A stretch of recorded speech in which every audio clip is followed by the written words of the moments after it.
Isaiah chapter 58 and verse 1. Cry aloud, spare not, lift up thy voice like a trumpet, and show my people their transgressions, and the house of Jacob their sins.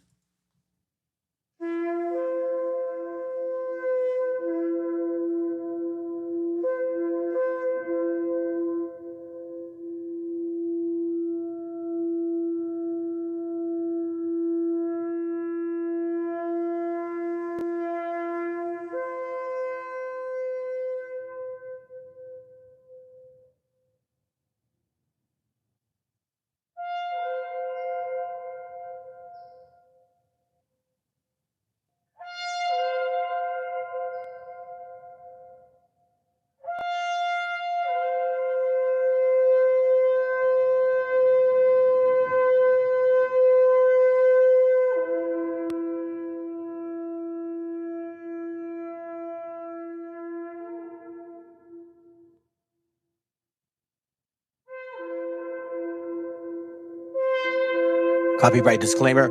This content does not belong to Bible Chronicles or claim this intellectual property. The content provided today has and always will belong to the content owner. Bible Chronicles does not have any affiliation with the owner of this property. As mentioned, Bible Chronicles did not intend to make use of any material for the purpose of harvesting gain. However, Title 17 of United States copyright law states material and use can only be done when it's for theological or general educational purposes, and thus Bible Chronicles believes that this principal material falls under fair use, which honors protection under Section 107 of the same U.S. copyright law.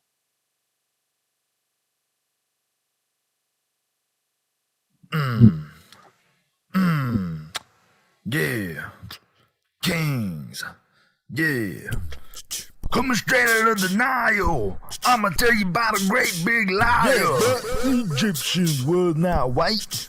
Them college niggas ain't right. Built the pyramid. Look at them lips. Look at them hips. That booty so round. You know that girl be brown. So you mean that we was like, whoa? We was kings and shit. Boy, you know that it is true. We was kings and shit. Nigga, what you gonna do? Ramses was black. Tutankhamun was black. Y'all know Cleo was black. Who made it into space? Nigga, that was the black race. You're welcome. They're covering it up in the books. Bunch of cracker-ass crooks. Tell it again. You can even go out of Egypt, find out who the real chosen people. Mozart, Beethoven, King George, Vikings. They was all black. We was kings and shit. Boy, you know that it is true. We was kings and shit. Nigga, what you gonna do? So what you saying is like, but what you all talk about is, do you mean that we was like, what? Her sisters, blood ran through us, the whole and battle of pressing oils. Just remember this one little thing. We was kings and shit. Boy, you know that it is true. We was kings and shit. Nigga, what you gonna do? I don't even know what I'm saying no more, dude. Shit. We was kings and shit, you know what I'm saying? From the past to the present, we keep on slaying. Man, we built it all, from pyramids to crowns. They tried to erase us, but we still around. Gold dripping, power in our veins. We was kings, ain't playing no games. We was kings and shit, that's the truth we spit. From the hood to the world, we making it lit. Kings and queens, we don't never quit. We was kings and shit, they can't forget. Genghis Khan, Alexander too. Black as fuck, yeah, they knew what's true. Caesar, Napoleon, all them cats. Black power, homie, we created that. We started China, Japan, and Rome. India too, man, we claimed every throne. Built the Great Wall, Taj Mahal, no cap. Babylon's gardens, yeah, we did all that. We brought democracy, math, and science. Set the standards, made the world reliant. Invented everything, fire to the wheel. Black excellence, that's the real deal. From the lands of command to the heights of the sky, we was kings, and that's no lie. Yasuke, the greatest samurai ever known. His legend grew, as black as our own. Aristotle, Socrates, yeah, they was black. Plato too, that's a straight up fact. Einstein, Newton, we taught them boys. Gave the world physics, it wasn't their choice. We invented the plane, yeah, Wright brothers lied. Henry Ford got his knowledge from the black side. Discovered electricity, Ben Franklin was late. We was kings, homie, this shit ain't up for debate. We was kings and shit, that's the truth we spit. From the hood to the world, we making it lit. Kings and queens, we don't never quit. We was kings and shit, they can't forget. Even if you arrest us, we still the kings. Through all the struggle, the crown still hangs. We was kings, invented it all, so remember this hit. And if you still doubt, well, just sit and admit.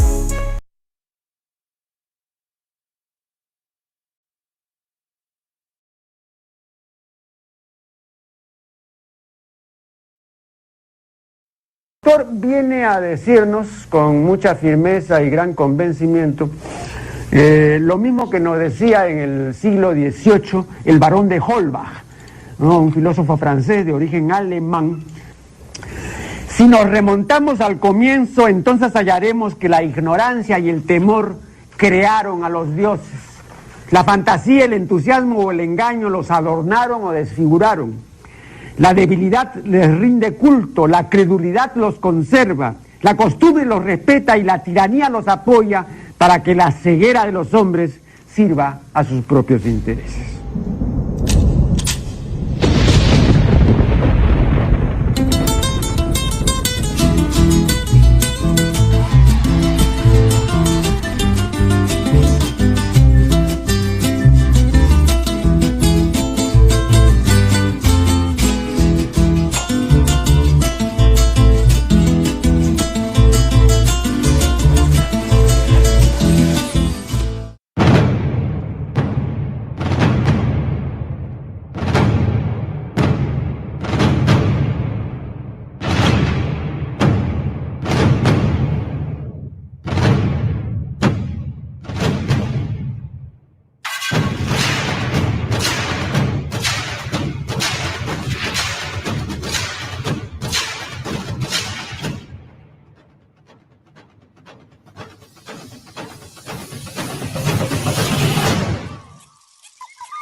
Bueno. All right, check this out, fam. I'm still with a cold, so this is actually for those brothers or sisters that are new to this channel. Let me read this to you. I'm going to play a short video, and then I'm going to play the actual class. This is from a book called by Brian Madden, The Way It Should Be Taught, The True History of Blacks in America, 1492-1700.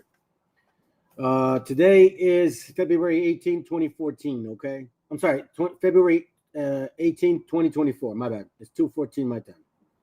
It reads on page 11.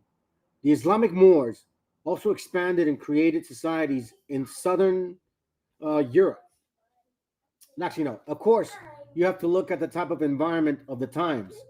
The Moors, like every culture of the day, in parentheses it says, including the Native Americans, considered slavery as the institution that provided bodies for work, which was the opportunity of circumstances, not as it was believed later on here in America, as unnatural and unhuman or based on one's skin color, meaning that they were doing this from the get-go. Slavery isn't new to black or white folks.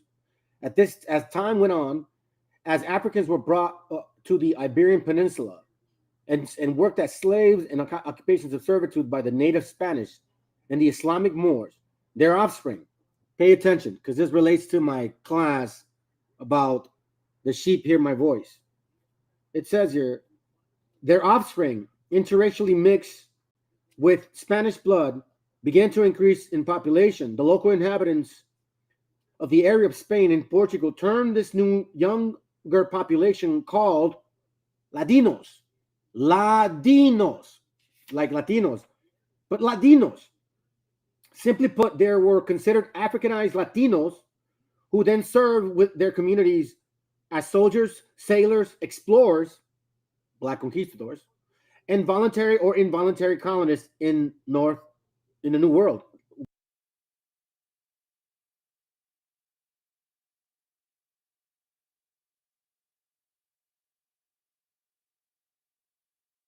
Access to Freemasonry or the Boulets or anything like that. You see, even us, we were not aware of any of that, but apparently so-called black folks did. So that's why I wanted to show that video, because it's going to connect with this Willie Lynch letter that never was mailed. The Willie Lynch is a lie. And then I'm going to show you a book that actually connects the Negroes and the Jews. And how this is all, it's all being exposed now.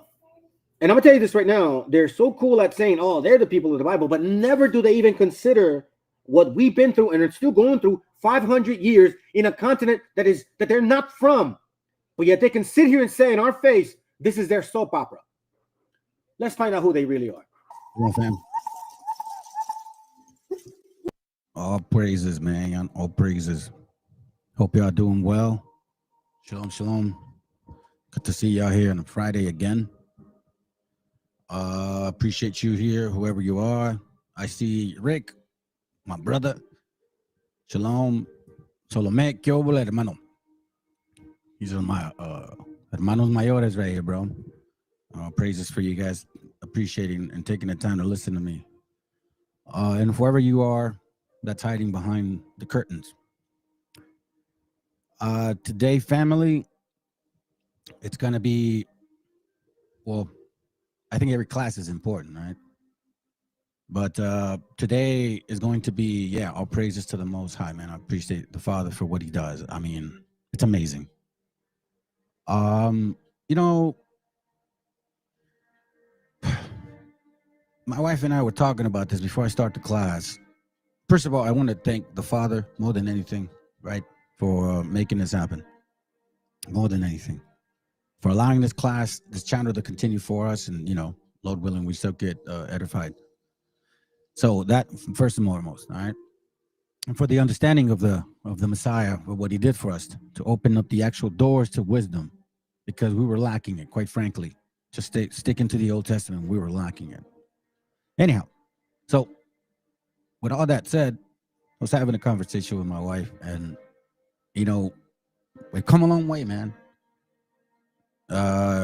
This life has been a movie, and that's why I'm so impressed, but at the same time, I'm not, of how the Most High works. So anyways, without further ado, let's see who's here. Oh, that's right. Give me a second. So what I'm gonna do, fam, is I'm gonna post a link. Okay. But I would appreciate it if you guys wait a little bit, and I'll post it later too. I want to get into the class because it's going to be. I don't believe anybody, and I don't want to take credit for it. I'm not saying it in that way, but I don't think anyone has ever touched on this the way I'm gonna do it. I don't think they even consider it, because this is going to affect a lot of people. There are a lot of people out here that have fallen into the propaganda of the beast. This is an amazing beast that we live among. And let me start off the scripture with this. Let me start the class with this word, with this verse, okay? So Habakkuk 1:5, it says, "Behold ye among the heathen, and regard," he's talking to Israel, "and wonder marvelously, for I will work a work in your days, which ye will not believe, though it be told to you." It says, "Then the Lord said to his people, keep watching the nations around you," right? Look at what they're doing. and you will be astonished at what you see. Remember, family, that okay. So I'm gonna pause for a second. I want to say something before I continue. Let me highlight this. I've come to realize, fam, that no matter what we do, right? No matter what class we bring, we are never going to achieve it with one video. This is a big animal, a huge beast that we're fighting against. And quite frankly, after you see this today, you're going to know that everything is a lie. You're going to have to question everything now from this point moving forward.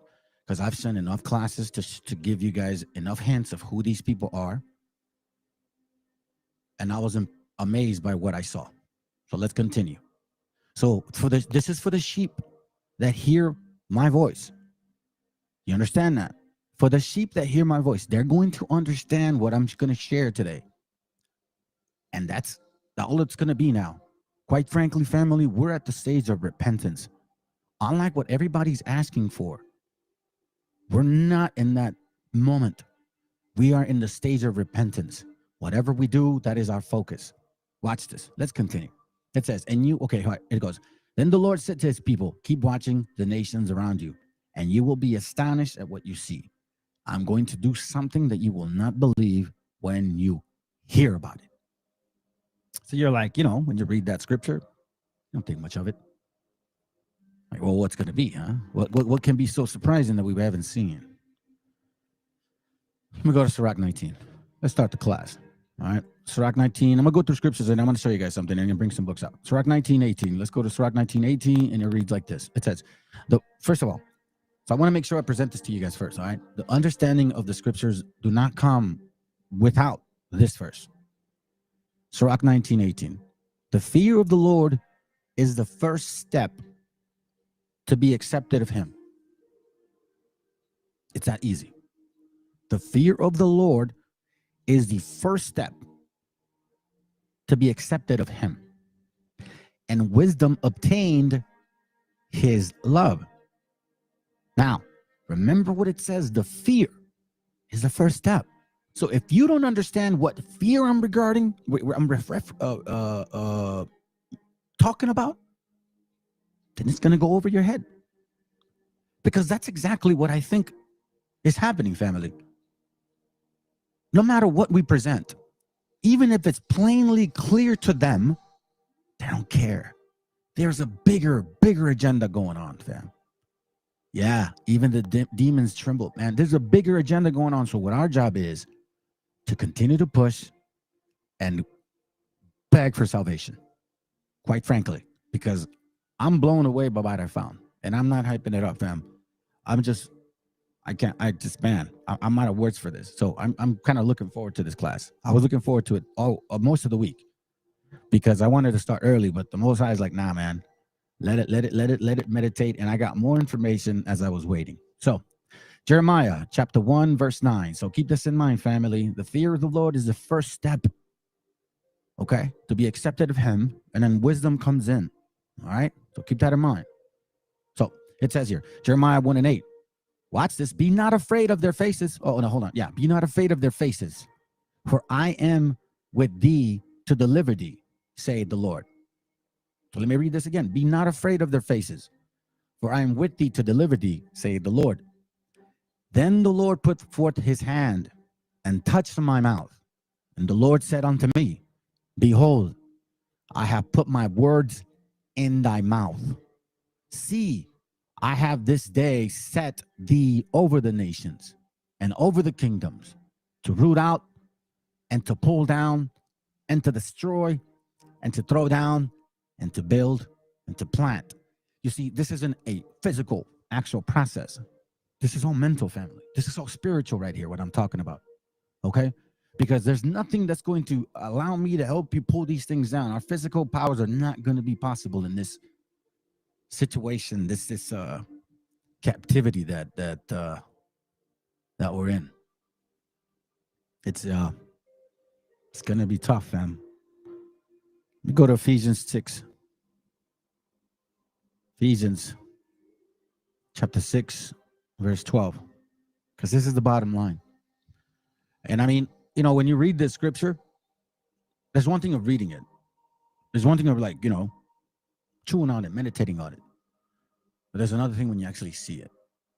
Like when the Most High presents all the sufficient empirical data, they say, to prove that it is really what Habakkuk 1:5 says. Like, you're going to be amazed at what you're going to find. That's why Ephesians 6:11 says, put on the whole armor of God, that ye may be able. Let me see, did I go to 10? Nah. Well, I actually should have started at 12. Now let's start at 10. Finally, my brethren, be strong in the Lord and in the power of his might. Put on the whole armor of God, that ye may be able to stand against the wiles of the devil. Which wiles? Not actual one-on-ones, not physical ones, family.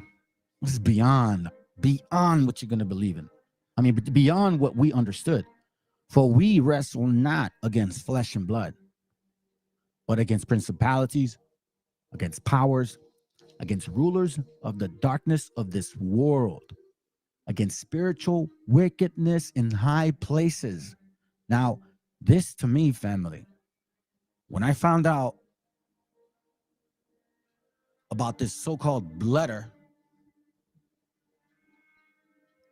I knew at this moment that this really is what it meant. This is what it really means. It's what it really, really means. So you have to put on the whole armor, first of all. And I mean everything, fam. And the armor is the scriptures. Don't get that wrong. The armor is the scriptures. The history of the Bible. You're supposed to put fear before anything. So then the wisdom comes in. And this is how you put on the whole armor. Because we're not, man. We're already wrestling with principalities and powers. We're already doing that. And a lot of you guys have no clue that you're doing it right now, that you're doing it. Wherefore, take unto you the whole armor of God, that ye may be able to withstand in the evil day. Remember, family, sometimes you got to look at these things in parables, right? So the Most High sees one day for us, 1,000 years, one day for him. Not necessarily saying it in this sense here, but you got to be mindful of it. That ye may be able to withstand the evil day, having done all to stand. Let me see, Psalms 91. Do you have a verse for that, bro? If you do, because I can't read the whole chapter. Let me see, Psalms 91. My refuge. Oh, yeah, you're right. You know what? Let me save that for last. I'll save it for last, man. I'll save it for last. Let me see if I can remember, okay? If I have time, I'll save it for last. Let me see. That's actually a good chapter too. All right? I'll praise it, bro. But let me go back to where I was at. Yeah, because that may not keep me where I need to go. But I appreciate you. Give me a second. Ephesians 6. All right? It says here, verse 13, wherefore take unto you the whole armor of God, that ye may be able to withstand the evil day, and having done all to stand. That's why, and I'm going to continue. Look, it says, stand therefore, having your loins girt about with truth, meaning your belly, right? Like you wrap yourself around like a belt, for so to speak. Having your loins girt about with truth, meaning you are completely armored with just scriptures, history, understanding, wisdom, how to deal with people, how to deal with yourself. Just overall, family, having your loins girt up about the truth, meaning the scriptures, and having the breastplate of righteousness, the actual laws. This is what's going to protect you against what we're going to be facing, what we're facing right now. Man, I'm talking a little soft because I believe there's a lot of noise outside, so I don't want to create more noise, okay? 2 Corinthians 10:4, it says, for the weapons of warfare, here we see it again, are not carnal, but mighty through God, to the pulling down of strongholds, casting down imaginations, and every high thing that exalted itself against the knowledge of God, and bringing. Before you brothers start getting all crazy and shit, listen, this is an old video. I'm trying to remind you guys about the Willie Lynch letter being a fucking lie, okay? So we don't do this New Testament bullshit. Like I told y'all, we've been progressing. I've shared, expressed with you my understanding. At this moment, this is what I believe in. This is 2.5, almost 3 years old video, okay? So just be mindful of that. Into captivity every thought to the obedience of the Messiah. So that's what I am trying to do, family. Let me read it again. For the weapons of warfare are not carnal, but mighty to God to the pulling down of strongholds. So now our job is to cast these imaginations down, no matter who it is, no matter who exalts themselves, regardless of it, and every high thing that exalted itself against the knowledge of God, because we know damn well at this very moment that, well, me personally, and hopefully you see it after this class, that everything almost everything you're going to read is, you got to just watch out. I'm just going to let the class speak. Casting down imaginations and every high thing that exalted itself against the knowledge of God, and bringing into captivity every thought to the obedience of Christ. All right. Now, let me get through these scriptures because I actually do have to read some material. And I'm going to try to finish this fast, man. I'm not going to be too long here, okay? Matthew 16:24, watch what it reads. Then said Jesus unto his disciples, then said the Messiah unto his disciples, if any man will come after me, let him deny himself and take up his cross and follow me. So keep that in mind, family. If you are really about this truth, you're going to have to dig deep into these things, and you're going to have to find stuff, and you're going to have to bring it to the light. And it's going to hurt a lot of people's feelings. And maybe people will hate you. And I'm pretty sure they're going to, I'm pretty sure they're going to create a bunch of stuff if they get to see this. They're going to say, I'm a liar and a racist, so to speak. 1 Corinthians 3:5, it says, now, the reason I'm going fast is because I want to get to the material, but I'm trying to give you guys scriptures to kind of get walk you with me, or have you walk with me.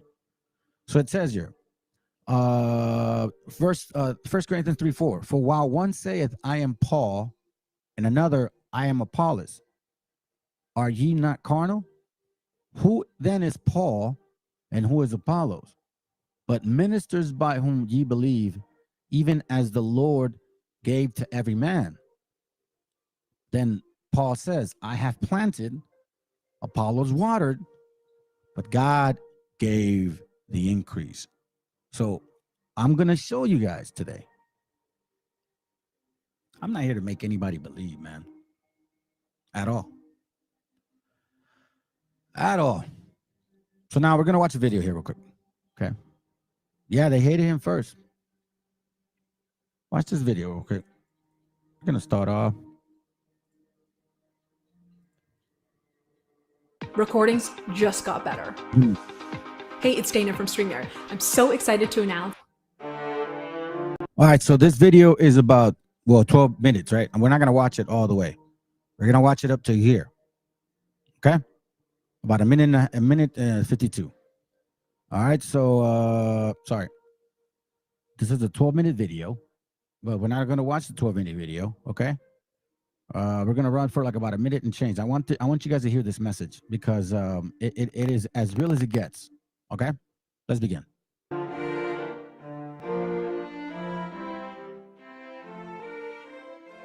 And the lie has, in fact, led us so far away from a normal society that you cannot even orient yourself any longer. In its dense, gray fog, not even one pillar can be seen. Lying has always been used for political purposes. Lies cover up corruption, past mistakes, and hidden motives, and they are an essential ingredient in political campaigning. Sometimes, however, political lies take on a much more sinister form. The lies become all-encompassing, embrace all aspects of life, and infect every corner of society. This occurrence is a sign that totalitarianism may be rising, for as the political philosopher Hannah Arendt noted, totalitarianism, at its essence, is an attempt at transforming reality into fiction. It is the attempt of corrupt and pathological state actors to impose a fictional account of the world onto the entire population. In Nazi Germany, it was the idea of a superior race and an unclean people that formed the big lie. In the Soviet Union, it was the belief that state communism could work and that all could be made equal. And from the big lie trickled down a stream of endless little lies. Referring to communist Russia, Alexander Solzhenitsyn wrote, "In our country, the lie has become not just a moral category, but a pillar of the state." Describing Czechoslovakia under Soviet rule, Václav Havel similarly explained, "Life in the system is so thoroughly permeated with hypocrisy and lies. Because the regime is captive to its own lies, it must falsify everything. It falsifies the past, it falsifies the present, and it falsifies the future. It falsifies statistics." Okay, fam. So, and again, you know what? I don't know if brothers understand how important this class is. I presented this and I sent the link to you, brothers, man. Honestly, if you guys aren't working, you should at least be listening, because this is an important class, man. I don't know how to tell you this. Look, I brought this up because technically the system is this way. Life in the system is so thoroughly permeated with hypocrisy and lies because the regime is captive to its own lies. Once a liar, always a liar, right? And once you create a lie, you can't get around that lie. So then you create a bunch of other lies to make up that first lie. So then it just becomes a bunch of falsified information, just like it must falsify everything. It falsifies the past, it falsifies the present, and it falsifies the future. And it falsifies statistics. So now, why am I reading it falsifies the past, the present, and the future? Because that's what happens here. That's what exactly happened here, family. So let me show you this in case you guys forgot, and I might have not touched on it. But the class is called, let me see. Where are you at? Oh, that's right. Where did I put it?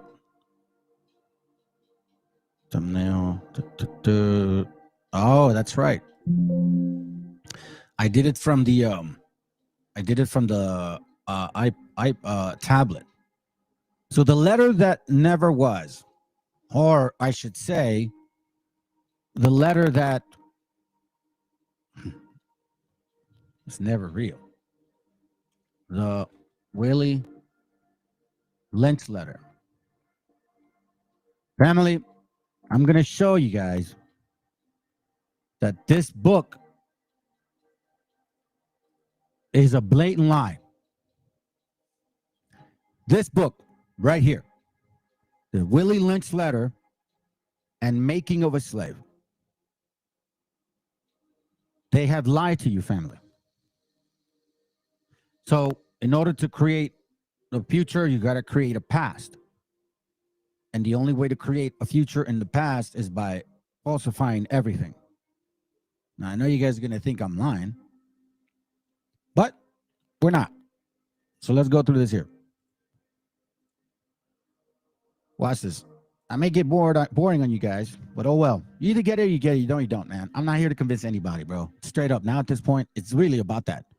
It's no more. There's no need to beg you guys, man. There's no need to say, oh, you guys got to wake up to the truth. I don't care anymore. It doesn't matter to me anymore. You want to know why? Because it's either the Most High is calling your asses or he ain't calling you guys. Because quite frankly, that's what it comes down to. Okay? That's what it really comes down to. There's nothing that there's not one class, family, that's going to convince people. Not one class. These people are done. They're I don't know. I don't think their spirit is going to be able to wake up from this. I don't believe so. I don't believe it, fam. We got family members in there, in these rooms, in these stupid cams, GMS, IYC, all of them use this book. Scholars use this book. Teachers use this book. Professors, movies, directors. I'm going to show you how this book is a lie. But first, let's go here, because I don't think you guys understand this. You see, the reason why I said this, how the Most High puts this walk, man, like, how did he know? Like, he knew, hey, listen, I want you to learn about this so that when you find it, it's going to be easy for you to understand. Well, when I was younger, I was a computer tech. I went to get certified in computer networking, okay? I didn't have no job. I didn't really have schooling. I just took a trade. Oh, your whole year. I got my cert. So check this out. I know this. Watch this. The web before the web. A look at Gopher. Now, I don't know if you guys who know what Gopher is or who Gopher is, but there's called the Gopher server. Okay, so let's get a history here. Before the rapid growth of the World Wide Web in the 90s, a protocol called Gopher briefly made internet easy to use by combining the world's only resources. Here's what made it special and why it was quickly eclipsed by the web. What is a Gopher? Gopher is a client-server directory system that launched in 1991. Remember these days that I give you. It allowed people to quickly browse sources on the internet. When you use Gopher client, you would see a hierarchical menu of links that either led you to documents, television applications, FTP sites, or other Gopher servers. You could also search across Gopher space to find documents instead of hunting through FTP servers one by one. So for example, for you guys that know about archive.org, that's one example. This server, Gopher, would search through that site, other sites, several sites, and it was a network. So there's a hub, the Gopher, and then all of us would connect to this Gopher, and through our network would share files. You'd find files that I would upload. You'd find files that I would upload. Okay? So there's a reason why I'm bringing this up. Don't think that's this is the reason I'm giving you an understanding of the root of this lie. Okay? So in 1990, this program was launched. A lot of you guys don't know about this, okay? That's how you get AOL and all that concept too. It came from these things, all right? It was a search engine in a sense. It's now a group of programmers, yada, yada, yada, yada, okay? So it was basically like, it looked like this, the Gopher client. It was the old DOS program. In case you guys remember this screen back in school, yeah, we are a little older. So you guys that are like in your 20s, 30s, you got no idea what the hell this is. So, you know, that's when you're out there so-called teaching and you think you know, shut up. You guys are kids. You guys don't know anything. I don't care what you guys think you know. You don't know. You don't know. And you're sitting here telling grown-ups that actually do study that you know more than them. Yeah, we've lived longer than you. Just stupidity. Just because you memorize a couple of verses. Whatever. DOS program. That's what it used to be, right? So anyhow, that's the server concept of the Gopher. So now, what does this have to do with the class? I'm going to show you something. So, and remember, family, the fear of the Lord is the first step for him to accept you and for him to bless you with wisdom, because that's really the bottom line. Now, here goes right here. And you guys can look up these links. I'm just showing you examples of what the Gopher is. Gopher was a competitor of the early World Wide Web, differing in a simpler, more structured interface. The flexibility of HTML, you guys are familiar with it, led to the World Wide Web eclipsing Gopher. And today, few people are aware of the Gopher even existed. Gopher, however, Gopher has not, however, entirely vanished, and over 100 Gopher servers will still provide access to blah, blah, blah. And here goes right here. So it's like you have to type in the ULR, the website that they have it. So you can look for statistics, development, blah, blah, blah. So this is what a server that was used at one point before the internet was launched fully. Okay? Now, you guys are going to probably be confused by who had access to this. Well, guess what? There was only certain people that had access to this. Let me see this real quick. Not everybody did. Now, watch this real quick. Let me see if it's here. So now, let me see. Hold on. Give me a second. All right. So now, this Gopher thing, right? What does this Gopher have to do with the Willie Lynch letter? All right. So now, let's read. This is what it has to do with the Willie Lynch letter, okay? It says, the Willie Lynch letter, also known as the Willie Lynch speech, also known as the Willie Lynch letter, is an address purportedly delivered by the William Lynch or Willie Lynch to an audience on the banks of James River in Virginia of 1712. Now, you that have following this class, you guys understand, and hopefully you got eyes and you're starting to see these things like, James River, Virginia? Like King James? 1712. Regarding control of slaves with the colony in recent years, it has been widely exposed as a hoax. I wonder why. Watch this. The letter purports to the verbatim accounts of a short speech given by a slave owner in which he tells the other slave masters, hold on. Oh. It says, which he tells other slave masters that he has discovered the secret, the controlling black slaves by setting them up against one another. The document has been printed since, watch this.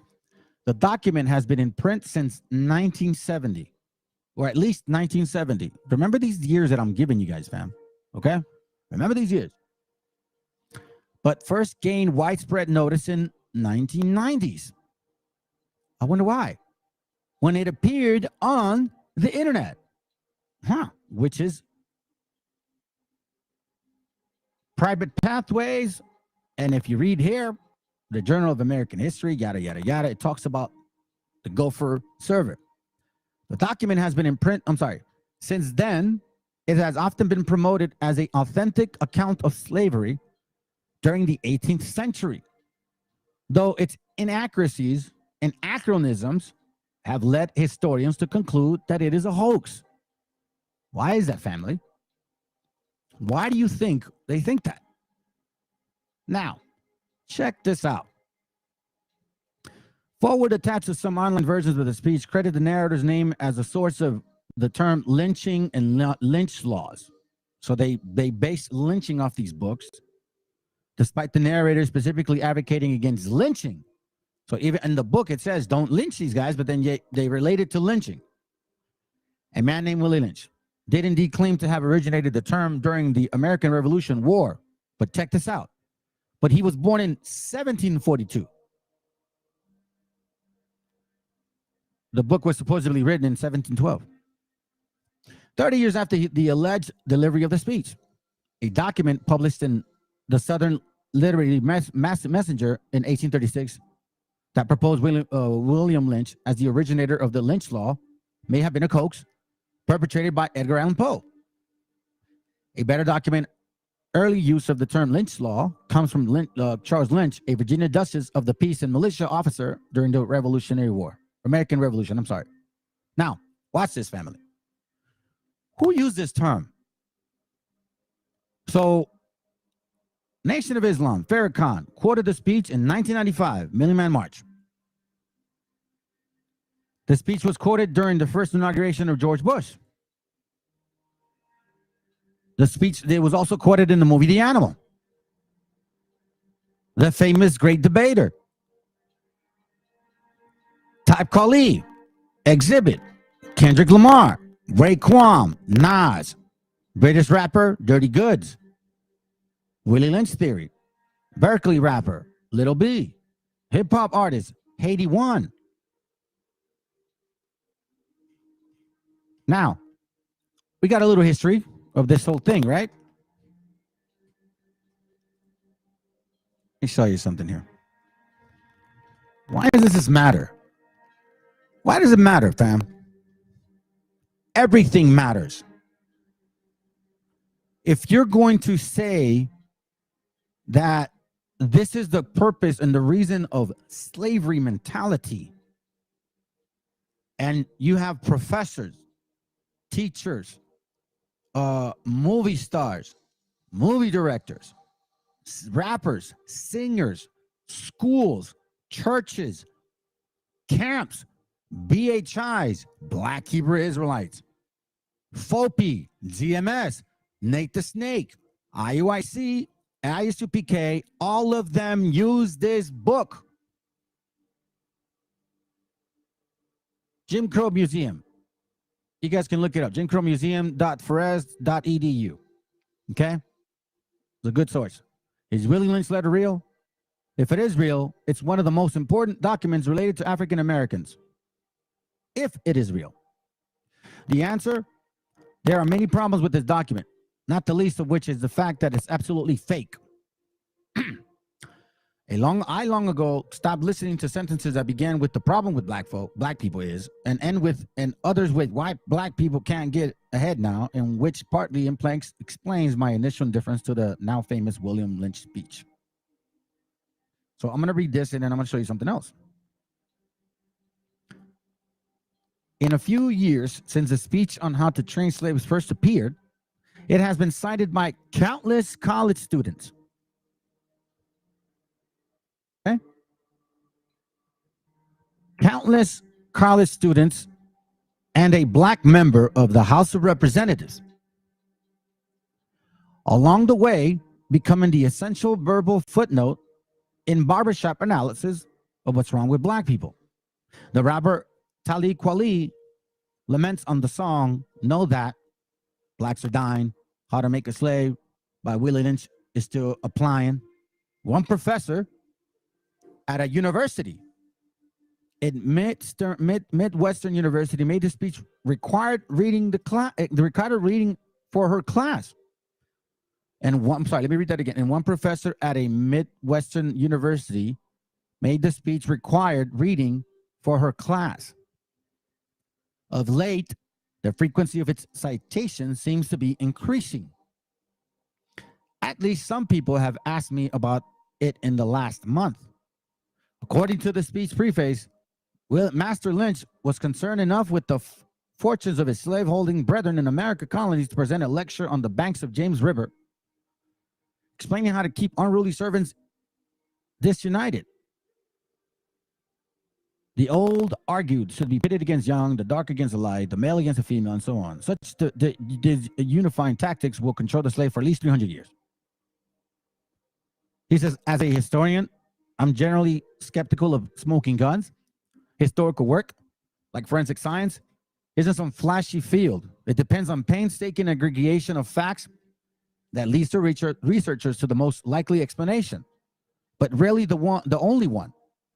Now, excuse me, slavery was an incredible complex set of social, economic, and legal relations that literally boil down to black and white. But given the variation of this size of farms, number of slaves workers, regions, crops grown, law, gender ratio, religion, and local economy, it is unlikely that a single letter could explain the slave policy for at least 151 years of the institution and its ramifications to the present day. Considering the limited number of exact sources of 18th century, if this speech has been discovered, it would have been the subject of incessant historical panels, scholarly articles, and debates.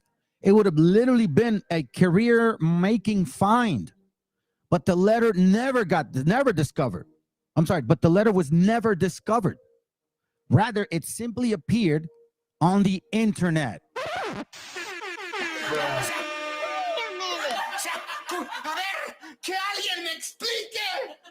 Listen, family, listen. And I know that maybe some of you guys don't understand the magnitude of this finding. But there's only, three people watching. 3 people watching, fam. Only 6 views. I've come to realize, and excuse my language, but you guys, and not the brothers that are watching, but you guys don't give a fuck about the Bible. Straight up. You guys don't care. You black Americans don't care about the Bible. You don't care about God. You are falling for this lie. You use this book. To confuse, to confound people, to get empathy for you. You guys knew better. This is your book, and you knew you found this information. See, black Americans, family, I'm sorry to tell you, you guys fucking knew what I found is true, but you guys never said anything. You so-called researchers, where are these researchers, family? Considering the limited number of extant sources from the 18th century, if this speech had been discovered, it would have been the subject of incessant historical panels. They use it as tax write-off and to make money. Straight up. If this speech had been discovered, ma'am, I already told y'all. There's a link.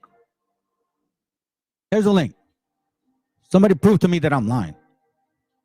Where are you guys at? I keep finding fake shit about you guys. I realize that all of this is a lie. We're not even, dude, we're like 50 minutes in and I'm probably halfway through. It says, if this speech had been discovered, Here, let me do this, man. Let me do this.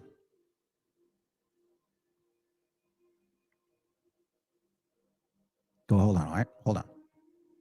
Give me a second.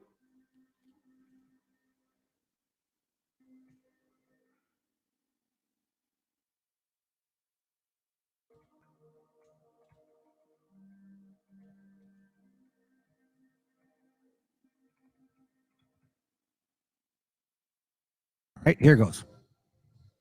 So again, let's continue. It says, if it had been discovered, it would have been used in high debate. Hey, shalom, bro. It would have literally been a career-making find. But the letter was never discovered. Rather, it was simply appeared on the internet, bypassing, watch this, the official historical circuits and making its way directly into the canon of American racial conspiratoria. So remember the Gopher server, right? So apparently, at that time, there was a lot of people that with a PhD could have access to these servers. So at that time, people with PhDs, what they were doing was they were scanning like archives.org, right? They were scanning a bunch of material, a bunch of books, scanning them.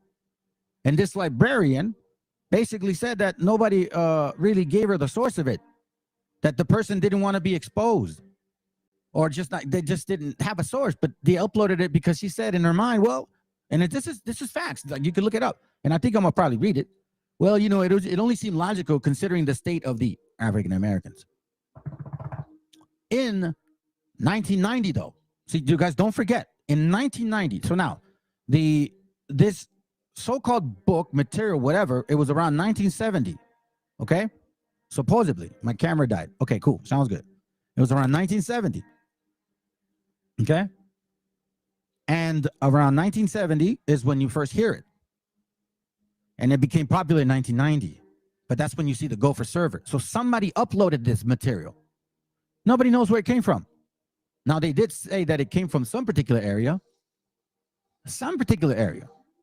But when you actually see the book for what it reads, and this is what caught my attention, fam, okay? Because I was going through some stuff, I ain't gonna lie. And I don't know, man, I ain't gonna lie, I almost picked up, okay? And, you know, the Most High had me in his plan this whole time. So I'm walking around in my living room, you know, I'm kind of stressing out. So I just grabbed this random book. You know, and it happened to be the Willie Lynch. And I haven't read that in a long time. And as I started reading it, I noticed certain things about this book.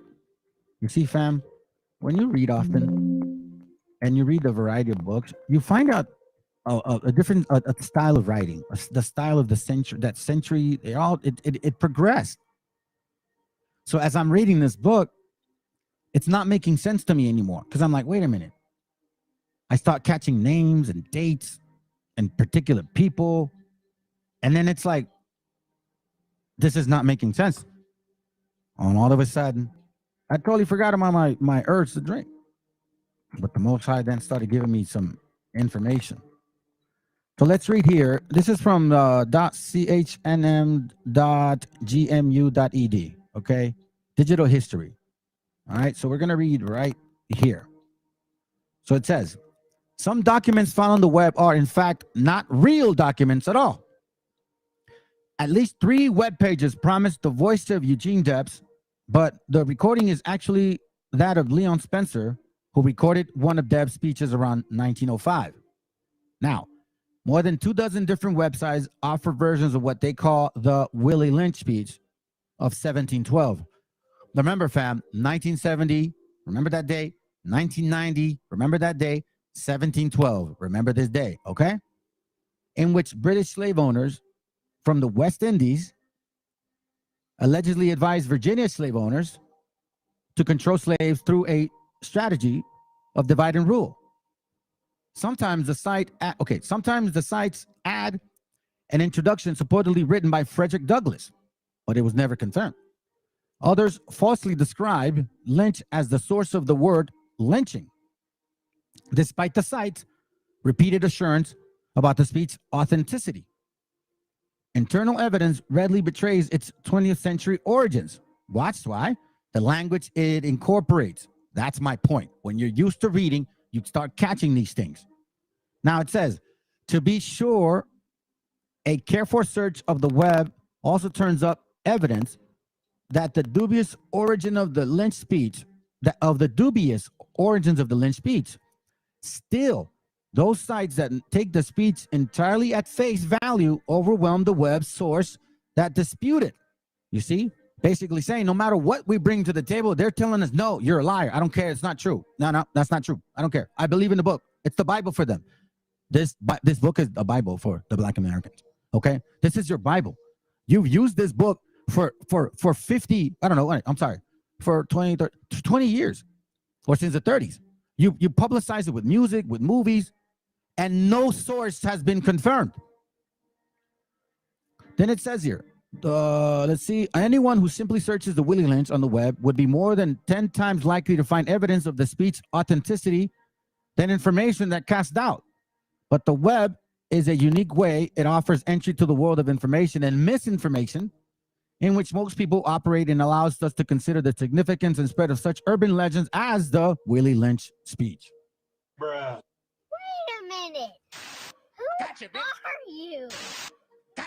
Which are originally transmitted as such an event as in the 1995 Million Man March or the 2001 inaugural I'm sorry, man. What is wrong with me? Inaugural protest. The web itself cannot be blamed for misinformation or misrepresentation. The Lynch speech, in fact, appeared in print as early as 1990. Appeared as early as 1990, okay? And it says, as early as where you at? There's a 1990. The web increases our access to documents, information, both spurious and authentic, both better or worse. The virtual archives of the web distinguish itself from traditional libraries and archives by the discriminating inclusions of the best or worst that had been known and said.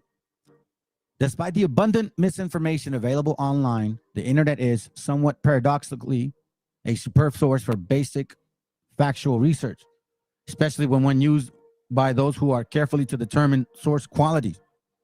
My own rendering of the Willie Lynch story comes entirely from research on its online sources.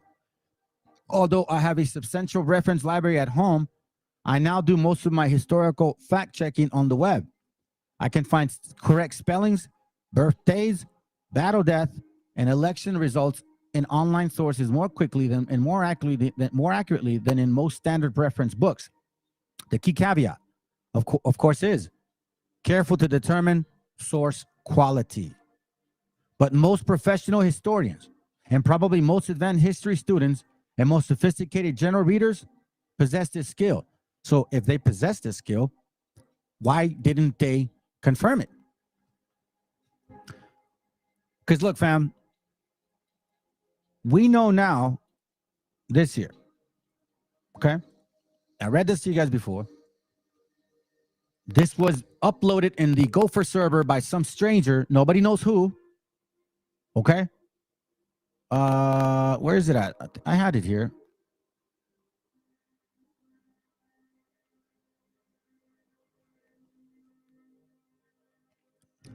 Give me a second. A librarian to upload it. Well, I'll probably touch it eventually. Okay. So anyhow, but once this was uploaded in the server, and nobody knows who it's from, nobody knows who the actual author is. Nobody really knows when it was really published, or nobody has the original of the 1712 book. Nobody. No one. Not a single soul. However, once this book came out of nowhere, only certain people got a hold of it. Remember, family, this is principalities and powers, man. Y'all got to start waking up in that way. Nation of Islam, Farrakhan, George Bush, Malcolm X, Denzel Washington, and then all these rappers. So I'm going to tell you something, fam. Who's in charge of the media? Who's in charge of these movies? Who writes these movies? Who puts them? And who's acting on these movies? I'm gonna give you one example, because look, man, you guys forget about the title in this class. Well, not the title, but the what I like to say. I wanna go outside. I may have to move this back and forth, but remember the title says facts tell, stories sell. Facts tell, stories sell. So whoever tells the best story usually gets away with the crime. Okay?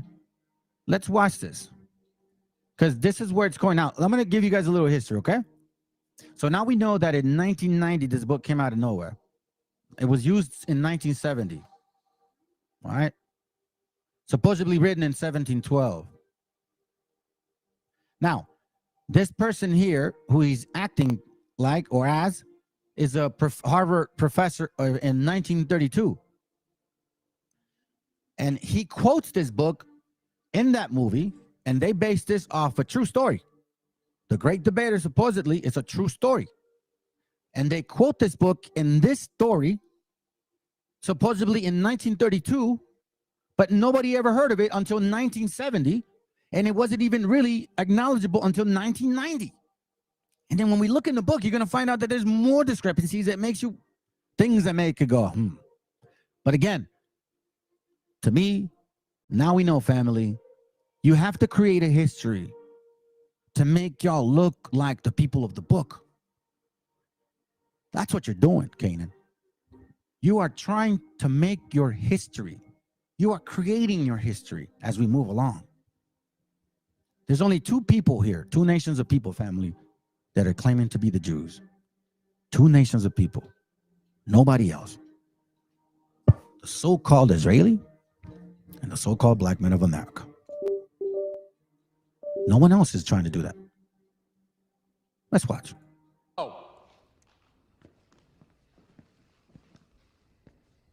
Tell us about your father. Why don't you tell us something about your father? We're trying to get to know each other, Mr. Lowe. I was trying to get to know you, Mr. Tolson. Well, I'm not the one on the debate team. Are we not engaged in a debate right now? All right. I'll take the affirmative.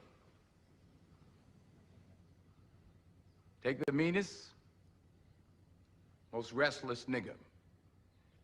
Strip him of his clothes in front of the remaining male niggers, female niggers, and nigger infants. Tar and feather him. Tie each leg to a horse facing in opposite direction, set him on fire, and beat both horses until they tear him apart in front of the male, female, and nigger infants. Bullwhip and beat the remaining nigger males within an inch of their life. Do not kill them, but put the fear of God in them, for they can be useful for future breeding. Anybody know who Willie Lynch was? Anybody? Raise your hand. No one? He was a vicious slave owner in the West Indies. The slave masters in the colony of Virginia were having trouble controlling their slaves, so they sent for Mr. Lynch to teach them his methods. The word lynching came from his last name. His methods were very simple, but they were diabolical. Keep the slave physically strong, but psychologically weak and dependent on the slave master. Keep the body, take the mind. I and every other professor on this campus are here to help you to find, take back, and keep your righteous mind. Because obviously you have lost it. That's all you need to know about me, Mr. Lowe. So after this, well, not after this, but we see a lot of these movies being pushed. And you know, the Million Man March, the rap music, all these things, right? And you know, if you say it's so dramatic, it's believable. Facts tell, stories sell. Let's just listen to this one more time. Direction, set him on fire, and beat both horses until they tear him apart in front of the male, female, and nigger infants. Now, when you're listening to this, then you get all bubbly in your belly. And then you want to get all teary-eyed and shit. You know what I'm saying? See, now we have two people that left. Why? Bye. I'm not here to please everybody. Y'all going to end up hating me. I'd rather have you hate me. I'd rather have you hate me but at least I know that I'm telling you the truth. Because you're not gonna this ain't just gonna ignore me.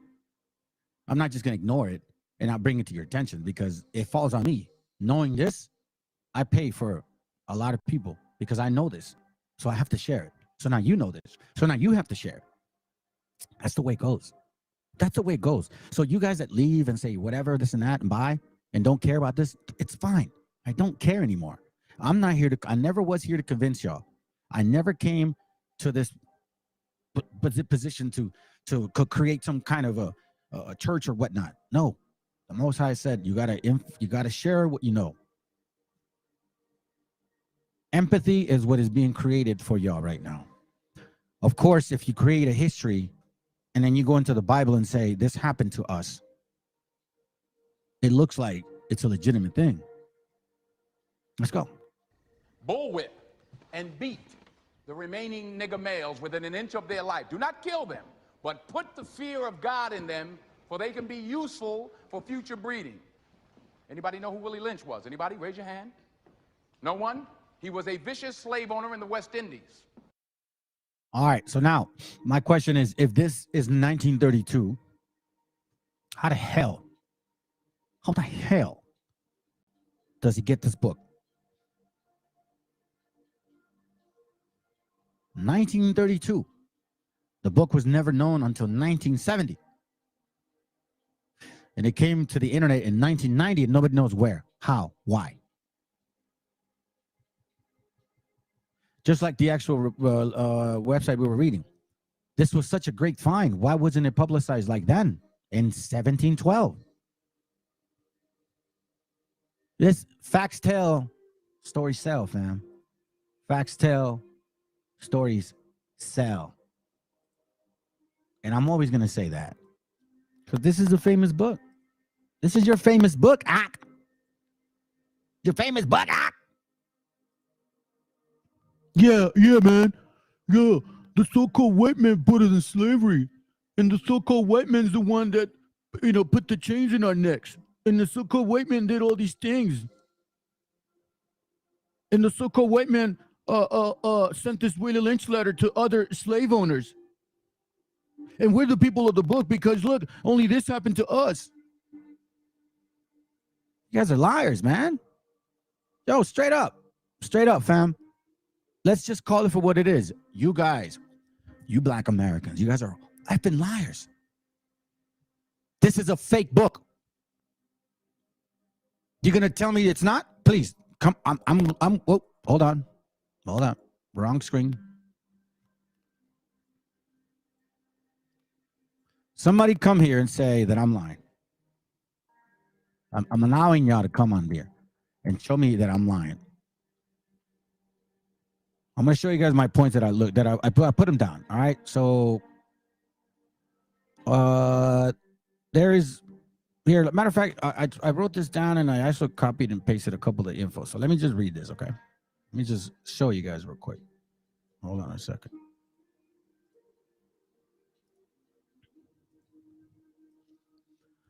Before we start looking in this book.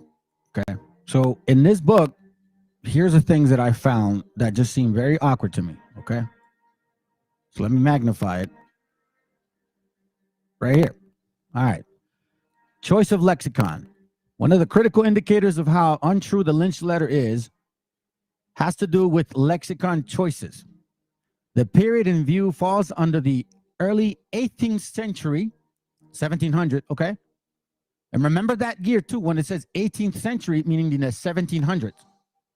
Where the Elizabeth English was the prevalent manner of expression, but the choice of the words in Lynch's letter fit the 19th century modern English language.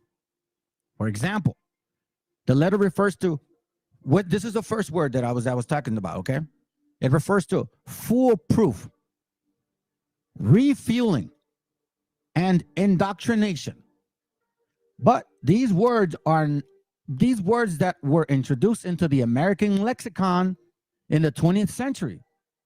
Therefore, there is no way Lynch could be using those words in the 18th century. Refueling came in the English dictionary in 1811. Indoctrination shared its current connotation as used by Lynch in 1832. Remember, so the actual Lynch man was in 1832, but they're saying that he said this in 1712, not 1712. All these occurred at least 1 century after the said speech was alleged giving. In the first paragraph, Lynch refers to the words program. That's another one, okay? Lynch promised that the ancient Rome will envy us if my program was implemented. And you see, family, when you read, right, and you start realizing that these things are not making sense, all right? Because the Most High has opened your eyes, and he's opened my ears. He's opened my eyes and my ears. When I read this book, I saw right through it. Then it says, indoctrination shared its current connotation as used by Lynch in 1832, not in 1712. All these occurred at least 1 century after the said speech was alleged given. The link is up. The link is there. One West, IUIC, GMS, FOPI, anybody, please. The link is up. You guys are welcome to come and tell me that I'm wrong and that you have the source that says the Willie Lynch letter is a legitimate story, because I call bullshit on it. Okay? I'm waiting. Then it says, in the first paragraph, Lynch referred to the word program. See, so to me, I know this word because it's used a lot in the old industry I was in computer tech. Lynch promised that ancient Rome would envy us if my program was implemented. As at the time it was allegedly used, the term referred to a written notice used during the theater event. It took until 1837 for program to take on the meaning ascribed to it today.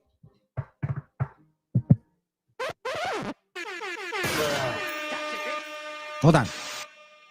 Hold on. Hey, Nate. Hey, IUIC. Hey, IUCPK. Sakari. GMS. I post on your channels and you guys don't come and tell me anything. I want you to tell me that I'm wrong, because honestly, if I am, please let us know. Because there's brothers here that really do listen and they want to know. If I'm wrong, then let us know. But so far, no good. In the third paragraph, Lynch used the word outline in the phrase, give an outline of action. Although the word outline existed barely 5 decades to the time of the event, the meaning was not the same. The word had no relation to steps to follow, but concerns making a sketch. The current definition of outline came into existence in 1759. Wait a minute. Who are you? And that's not even it, fam. Because I went back and I started reading it again. And I'm like, okay, cool. Sounds good. Started reading it again. So now I'm going to show you something real quick before I continue with the class. So let's start dissecting this a little bit. And I'll go real quick just to show you. Now, you know in my classes that I provide everything, every documentation. So the first thing about this letter is the date. The first Africans in America arrived through Jamestown, Virginia, 1619. Lie. You guys came with the white conquistadors as indentured labor or servant. That is true. But check this out. Now, watch what it says, all right? So I need you to pay attention to this, family. Watch how it's put together, because it misleads you right off the bat. It says, so I'm going to read it and I'll read the next page, and I'm going to show you something important. The first, because we know so far, 1712, lie. 1970 is when it first came up. It was really coined around that time. It was pushed in 1990. They made a movie in 2005 about supposedly that this was real, that the guy and the professor in Harvard, for that matter, they tainted Harvard now. Harvard, now you have to represent your name, because what you're saying, Harvard, is that you could confirm the source. Harvard University is now, you guys, I'm telling you, fam, I'm going to take this far, okay? Because Harvard University allowed this to be promoted. But it says here, the first Africans in America arrived through Jamestown, Virginia, 1619 as indentured labor servants. Check this, from about 1619 to 1640, the law throughout Europe and the Americas removed all human individuality from abducted Africans and named them property. Watch this. Now, we know from the Africa's gift to America, that up until 1670, they were being released. African Americans, Black Americans were being released as indentured servants, the ones that were serving. But we know that even since the 1492, you guys were enslaving our people. You were part of the conquistadors. Yes, Black conquistadors, just like white conquistadors. You see, that's the history that's not being told. So this whole nonsense about, no, that's a lie. But now here's my point. He says between 1619 and 1640, right? So remember, it continues. It's a paragraph. This is a paragraph, okay? He's continuing in thought. Then it says, the U.S. Supreme Court and Chief Justice like Roger B. Taney instituted that the law did not protect slaves, but embodied their white oppressors who physically, mentally, and psychologically abused them with full supremacy. First of all, I'm going to already tackle two things here. No Negro, whether slave or free, could even be considered a citizen of the United States, the Honorable Judge wrote. Then he continues in 1640. Maryland became the first colony, yada, yada, yada. So if you read this first page and second page, you're thinking he's talking about the period of 1619 and 1640, correct? Am I wrong or right, fam? Please, somebody respond. Just say yes or no. Is he referencing the years between 1619 and 1640? Yes or no? I'm going to go back. From 1619 to 1640, the laws throughout Europe and the American removed all human individuality from abducted Africans and named them property, right? Then he skips this and then says 1640. Okay, so now check this out. The first things first. I'm going to tackle this one. But embowed their white oppressors who physically, mentally, and psychologically abused them. This is in 1712. Let me show you something. Hold on, let me show you something. Watch this, okay? Oh, no, I know where. Oh, no. Oh, that's right. I texted to myself. Hold on a second. Hold on a second. Give me a second, fam. Hold up. Wait up. Where are you at? Where's my link, Ak? Where's my link, Ak? Oh, I didn't send my link? Thought I did. Let's see if I can find it. When was psychology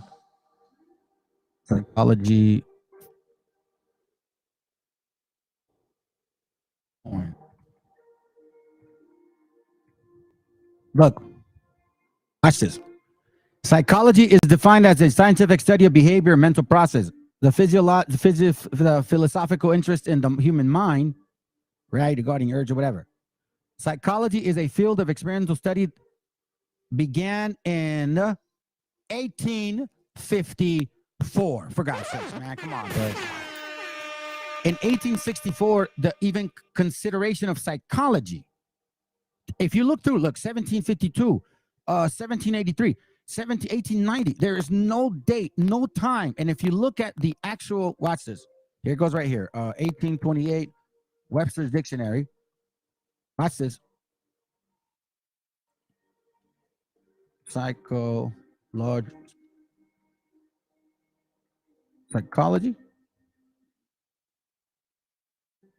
Give me a second. I think that no, physics. No, hold on a second. How do you spell psychology? Shit, man. That's what happens when you go to school, fam. Psychology. Is that how you spell it? Psychology coined. Yep. Look at this. Psychology, a discourse and treatise of human soul, or the doctrine of the nature and properties of the soul. In this time, they would have not known what psychologically means. So now, that's one. So now, let's look at this. He's referencing 1619 to 1640. The U.S. Supreme Court Chief Justice Roger Taney. Okay? So he uses this guy. Let's look up who this guy is. Roger B. Taney.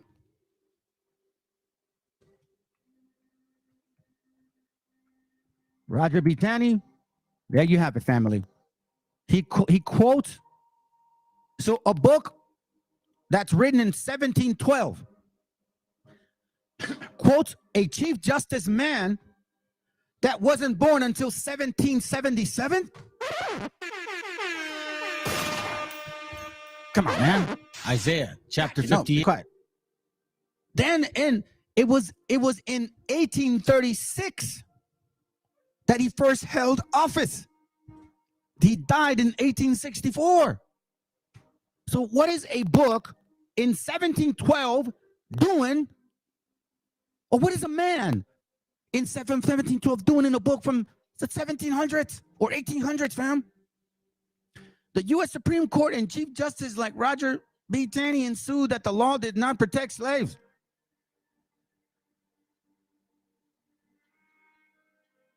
Then he goes in 1640. Now we look into the actual book, and it gets even worse. See, it talks about ancient Rome would envy us if my program was implemented right off the bat. Hold on. I circled a few things.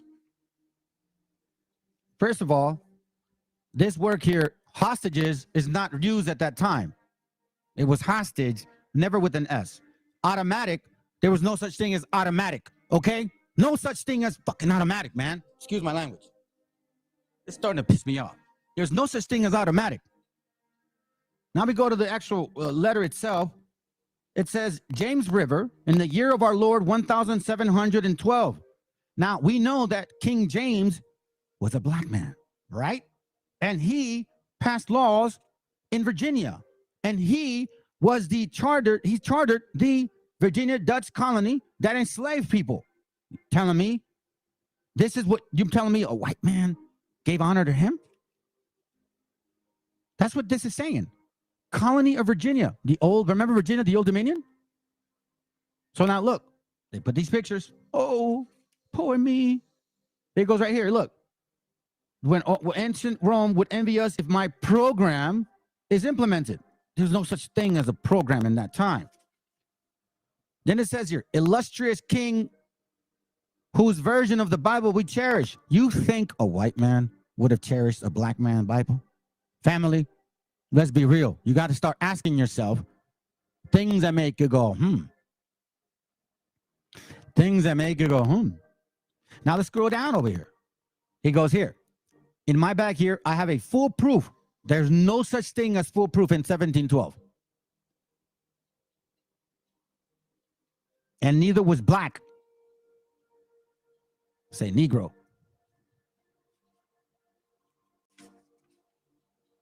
If you look through this book, let's check it here. Let's check it here. Let's check it here. Can't believe it, man. Y'all letting the beaner destroy your doctrine. Look at this right here. All right. Comprehensive. For God's sakes, man. For God's sakes, man. Comprehensive. Let's see if it even is coined in 1828.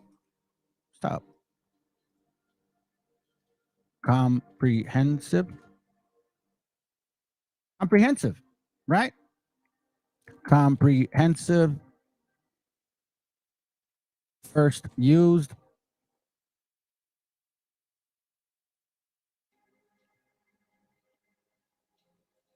Comprehensive definition, meaning. Let me see if I can find that link, man. I had the link. I don't like this. I thought I sent it to myself. Get away. Get away. Hold on.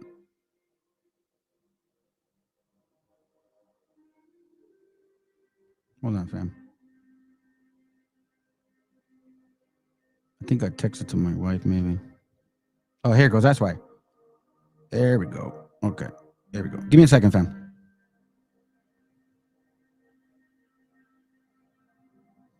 Okay. So now we're going to look at the etymology of the words. Okay. So comprehensive.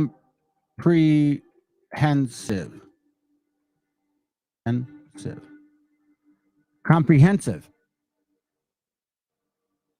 In the 1610s, but it wasn't used in that way. It was a French word. If you look at these things, it wasn't never used at that time, fam. Full proof. Comprehensive. Where are you at? Where else? Where did we leave off? All right. And then check this out. psychologically. That word is not used. So it says here that this man, both horse and nigger, and by the way, this word is not even used at that time. Watch this, right? Red, because it's not even in existence, family. Both horse and niggers. It's not in existence. You got niggard. That's it. That's all. Niggerty, niggardly, niggardish, niggardized, niggardlessly, but not this word. Shoot, not even that word.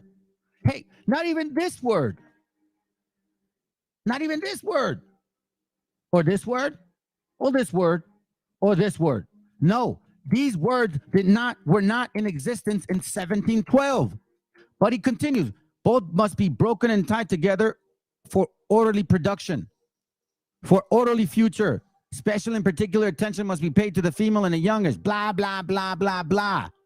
As you read this book, you are psychologically being already molested, family. You are literally being molested into believing that this is true. And it's not. Far from it. Watch this. Psychologically, which was not even talked about at that time. Watch this. Okay, now I know how to spell it, bastard. Oh, wait, no, I think it's an H, right? Is that an H? Oh, P-S-Y-C. P-S-Y-C-H. Look, psychologically, it's not in existence. Psychological, right? Not even that one. Somebody please. Hey, Fopi. One West, somebody please stop me. Please, somebody stop me. Somebody stop me. Then it says psychological and physical instructions of containment must be created for both. We hold the sixth cardinal as true to the self-evident based upon the following discourse concerning the economics of breaking and tying the horse and the nigger.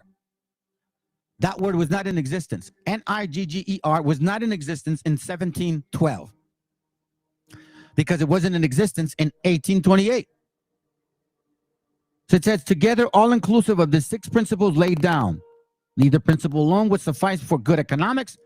All principles must be employed in orderly for good of the nation. Accordingly, both a wild horse and a wild natural nigger is dangerous even if captured. So this right here, keep the body and take the mind. Where you at, Denzel? Punk ass. You guys knew that this book was a lie. You guys knew the entire time this book was a fraud. Black Americans. Hey, Nate the Snake.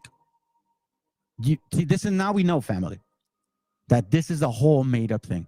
These are not the people of the book. They need to create lies in order to fit prophecy. They are a self-made slave. You know what? Cayenne Pepper was right. Keep the body, take the mind. In other words, break the will to resist. Now the breaking process is the same for horse and the word that wasn't even used at that time. Pay little attention to the generation. Concentrate on future generations. Blah, blah, blah. Now they're talking about here, it's all saying that, okay, make sure that these people, right, they're uncivilized, put them against each other. You know what I'm saying? Put the white one against the black one and da-da-da-da. But all I see in these pictures, I don't even know how these pictures showed up. Like I said, we hurt people's feelings in this channel. This is what happens when we start talking about facts. For so long, we were told some story from the white man and the black man, the white woman or the black woman, the Asians or the Arabs, so-called Jews. You know what I'm saying? For a long time, we were told a bunch of fucking stories in history that applied supposedly to certain people. And then when we start actually reading for ourselves, we find out that you motherfuckers lied to us. It's blacks. I don't see no light skin at all. We here, family, now can say, and I know that the so-called white man is never going to bring this to you guys' attention. The so-called white man's going to keep their mouth shut and say, oh, no, you're probably right. No, I'm calling bullshit on your ass. Where are you? Where are you? BHIs, where are you? Family, post this link on your website. See, I want them to prove me wrong because I'm not done. Where are you? This was a fraud. The Willie Lynch letter is the biggest lie anybody could have told. I've been catching you guys with constant lying, psychological, all over this book. Submissive, independent mind, phenomenon, slave units. Slave units? What? Subconscious? These guys sound like they went to school. Breed them. Comprehensive planning. Family. Warning possible interloping. All of this here is what black folks. Access means upon, let's see.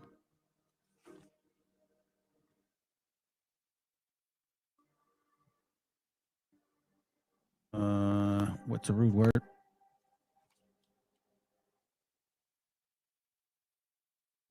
Okay. I'll let that one slip. Crossbreeding niggers. That was not even in use at that time. So what are they going to say, fam? Now that we are bringing this to their light, what's going on? What are you going to say? Are you guys still in doubt that you guys are the people of the book? Why would we be able to find this information if the Most High was not dealing with us? So now let's move on from this because I'm going to show it probably a little bit. Hold on. I'll probably come back.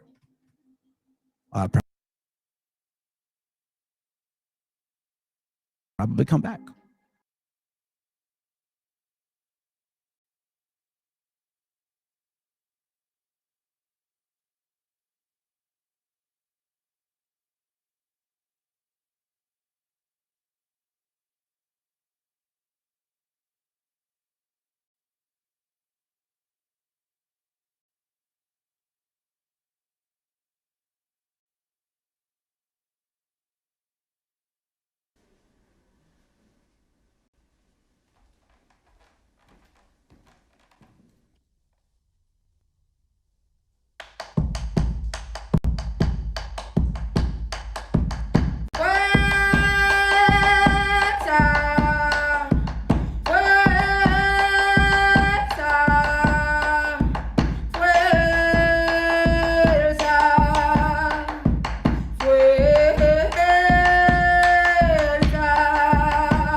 Que me devuelvan la tierra que me han quitado los de arriba, porque es lo único que tengo, caramba, la tierra mía, señores, miren que la he trabajado, para que vengan las etancias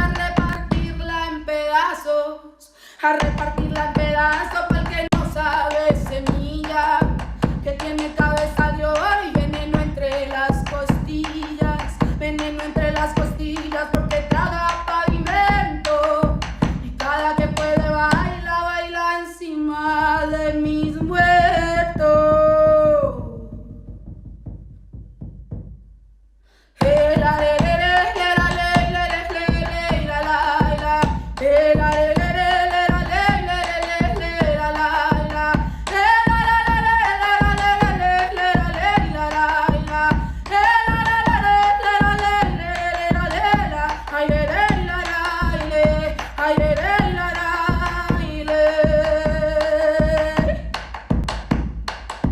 Que me devuelvan la tierra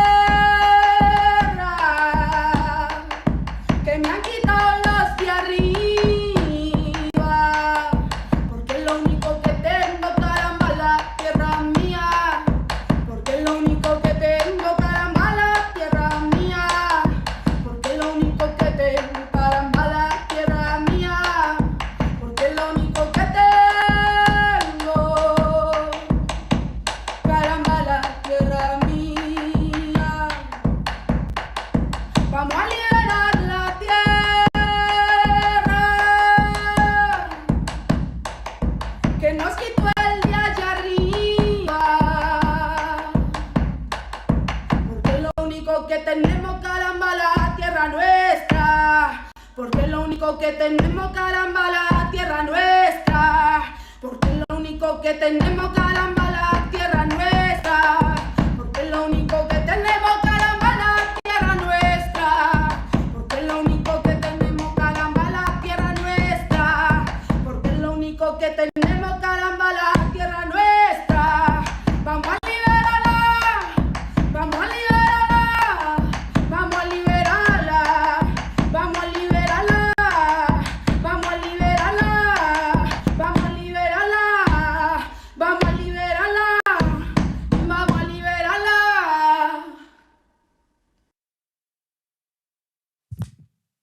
That means cleansing, cleansing, cleansing. Que alguien me explique. Who are you?